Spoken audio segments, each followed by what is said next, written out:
Pengertian pengembangan organisasi. Pengembangan organisasi atau PO merupakan cara pendekatan terhadap perubahan yang berjangka panjang dan lebih luas ruang lingkupnya dengan tujuan untuk menggerakkan organisasi ke arah tingkat fungsional yang lebih tinggi. Adapun teori dan praktik pengembangan organisasi didasarkan pada beberapa asumsi penting, yakni yang pertama yaitu manusia sebagai makhluk individu. Yang kedua yaitu manusia sebagai anggota dan pemimpin kelompok.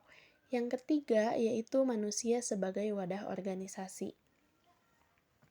Yang dimaksud dengan manusia sebagai makhluk individu diartikan sebagai perseorangan atau sebagai diri pribadi.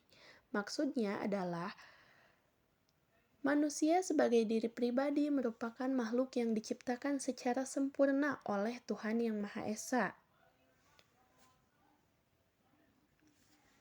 Yang dimaksud dengan manusia sebagai wadah organisasi adalah organisasi merupakan sekumpulan orang yang menjadikannya sebagai wadah untuk mencapai tujuan tertentu dengan adanya penggerak yaitu organisator atau penggerak organisasi itu sendiri. Selanjutnya ada tujuan PO. Secara umum, tujuan dari pengembangan organisasi adalah agar organisasi dapat merespon dan beradaptasi dengan lebih baik dalam bidang apapun. Pengembangan organisasi juga menjadi alat penting dalam mengelola dan merencanakan pertumbuhan suatu perusahaan. Selain tujuan umum tersebut, ada 4 tujuan PO lainnya, yaitu yang pertama, sebagai alat dalam mengidentifikasi perubahan. Yang kedua, sebagai mempromosikan dan mengelola pertumbuhan. Yang ketiga, untuk mendukung inovasi produk. Dan yang keempat adalah untuk menganalisis proses kerja.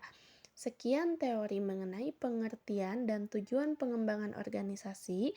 5 proses yang diperlukan dalam menjalankan pengembangan organisasi.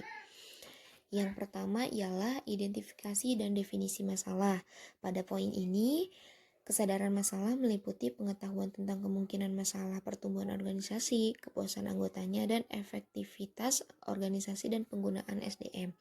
Yang kedua ialah pengumpulan data yang diperlukan, meliputi wawancara, observasi individu, dan kuesioner adalah cara dasar untuk paling umum dalam mengumpulkan data. Yang ketiga, diagnosis. Diagnosis ini membutuhkan keterampilan analis dan observasi yang baik. Yang keempat, perencanaan, perubahan, dan implementasinya. Dan yang kelima, evaluasi dan feedback. Baik, ke materi selanjutnya ialah 5 contoh praktik atau sasaran dalam pengembangan organisasi. Praktik atau sasaran di sini ada 5 contoh. Atau yang pertama ialah membuat sistem project management. Pada poin ini, intinya ialah pengembangan organisasi melakukan pemetaan rencana dalam atau menemukan sebuah sistem project management. Yang kedua, mengembangkan pelatihan layanan customer. Artinya ialah meningkatkan layanan yang mereka berikan kepada pelanggan. Yang ketiga ialah meningkatkan hubungan dengan masyarakat, memberikan kontribusi kepada komunitas dan masyarakat sekitar sehingga hubungan perusahaan dengan masyarakat dapat terjalin dengan baik. Yang keempat, manajemen perubahan talenta. Nah, pada poin ini disesuaikan orang yang tepat berada di peran yang tepat dengan seperangkat keterampilan yang dibutuhkan. Dan yang kelima, merancang ulang Solusi pengembangan organisasi. Solusi pengembangan organisasi juga dapat dipandang sebagai sebuah proses, bukan hanya solusi yang mutlak dari sebuah masalah organisasi. Proses ini bisa berjalan lama dan berkelanjutan apabila di dalamnya terdapat berbagai proses identifikasi dan evaluasi.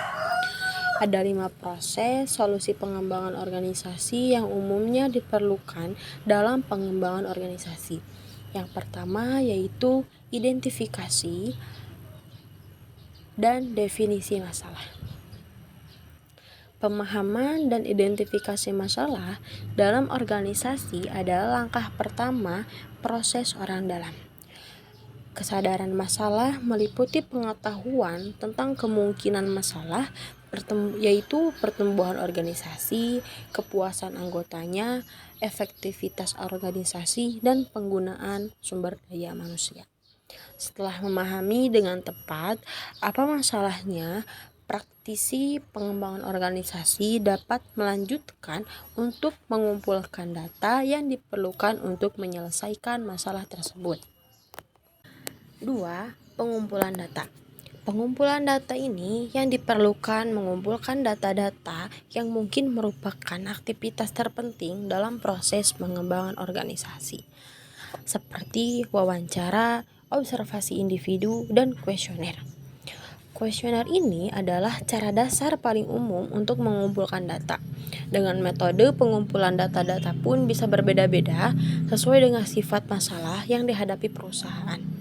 Setelah mengumpulkan data yang diperlukan, organisasi melanjutkan untuk menganalisanya. Dan yang ketiga ada diagnosis. Diagnosis ini membutuhkan keterampilan analisis dan observasi yang baik karena seringkali sebuah masalah dilaporkan dengan kurang jelas. Program orang dalam dapat berubah menjadi praktik yang merugikan jika keputusan tidak didasarkan pada informasi yang jelas. Diagnosis tidak boleh dibatasi pada satu masalah. Seringkali ada faktor-faktor yang penting seperti sikap, asumsi, sumber daya yang tersedia, dan lain-lain. Juga perlu diperhitungkan dalam fase diagnostik. Untuk tujuan ini, survei sikap dapat dilakukan melalui kuesioner. Survei semacam ini akan membantu mengidentifikasi masalah dengan jelas, seperti yang dirasakan oleh anggota organisasi. Diagnosis membantu perencana untuk menemukan sumber masalah tertentu dan melihat perubahan apa yang diperlukan dalam sistem, struktur, atau orang. 4. Perencanaan perubahan dan implementasi. Setelah mendiagnosis masalah, pakar orang dalam mengalihkan perhatiannya ke perencanaan perubahan dan menerapkannya. Intervensi pengembangan organisasi akan terlihat di sini apabila intervensi dianggap sebagai fase tindakan dalam proses pengembangan organisasi. Intervensi ini adalah serangkaian aktivitas yang direncanakan, diprogram, dan teknik yang digunakan organisasi dan klien mereka untuk berkolaborasi dalam program orang dalam. Dan yang terakhir, yang kelima, yaitu evaluasi dan feedback. Evaluasi juga dianggap sebagai salah satu tahapan penting dalam proses pengembangan organisasi.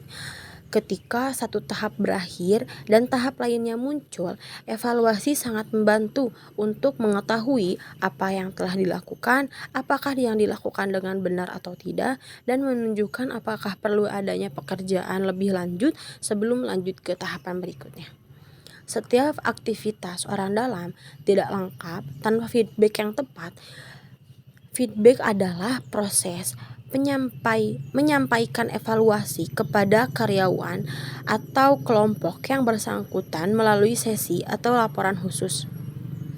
Umpan balik harus ditangani dengan hati-hati karena terkadang faktor yang bersifat subjektif bisa terlibat. Segitu solusi pengembangan organisasi. Sekian dan terima kasih. Wassalamualaikum warahmatullahi wabarakatuh.